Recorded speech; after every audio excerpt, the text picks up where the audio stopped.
நம்ம ஆட்சிக்கு வந்த பிறகுதான் அனைத்து தேர்வுகளும் தமிழ்ல கொண்டு வரணும்னு சொல்லியிருக்கிறோம்.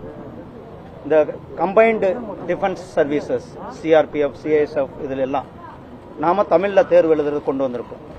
ரயில்வேல தமிழ்ல தேர்வு எழுத கொண்டு வந்திருக்கிறோம்.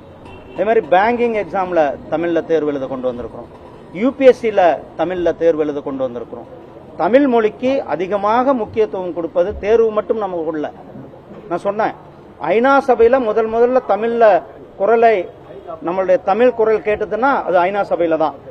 யாதும் ஊரே யாவரும் கேளீர் என்று நம்மளுடைய மாண்புமிகு பிரதமர் திரு நரேந்திர மோடிஜி அவர்கள் ஐநா சபையில தமிழனுடைய குரல் ஒலித்தது. இன்றைக்கு தமிழனுடைய நமக்கு தமிழ்நாட்டினுடைய ஆதாரம் திருக்குறள். அந்த ஆதாரம் திருக்குறளை உலகம் முழுவதும் எடுத்து செல்வதோடு மட்டும் கிட்டத்தட்ட 35 மொழிகள்ல திருக்குறளை மொழிபெயர்த்து கொடுத்திருக்கிறோம். திருவள்ளுவருக்கு கலாச்சார மையங்களை அமைக்கப்படும் நாம் சொன்னோம்.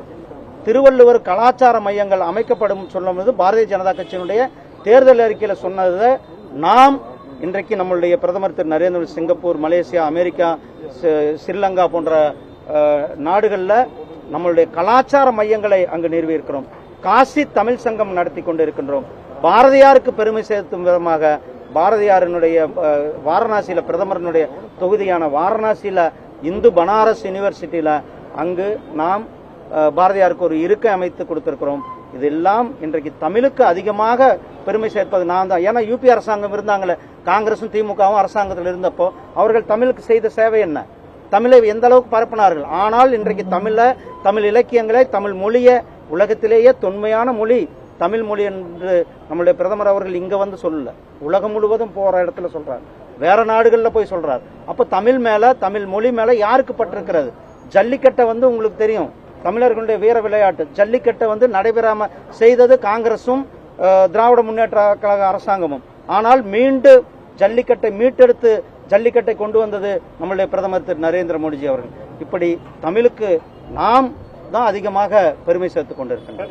இந்தி மொழி தெரியாததால் சார், இந்தி மொழியை தெரிந்து கொள்ளாத ஒன்றும் ஆக போவதில்லை. டெல்லியில இருக்கிற எனக்கு இந்தி தெரியாதா, ஒன்றும் பிரச்சனை, ஒன்றும் கஷ்டமா இல்லை அப்படின்னு கனிமொழி சொல்லி அவங்க எல்லாம் இந்தி பேசுறாங்க.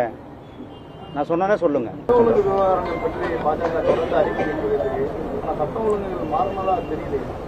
இங்க பொறுத்தளவுக்கு தமிழ்நாட்டினுடைய சட்டம் ஒழுங்கு ஒரு மிகப்பெரிய கேள்விக்குறியாக இருக்கிறது.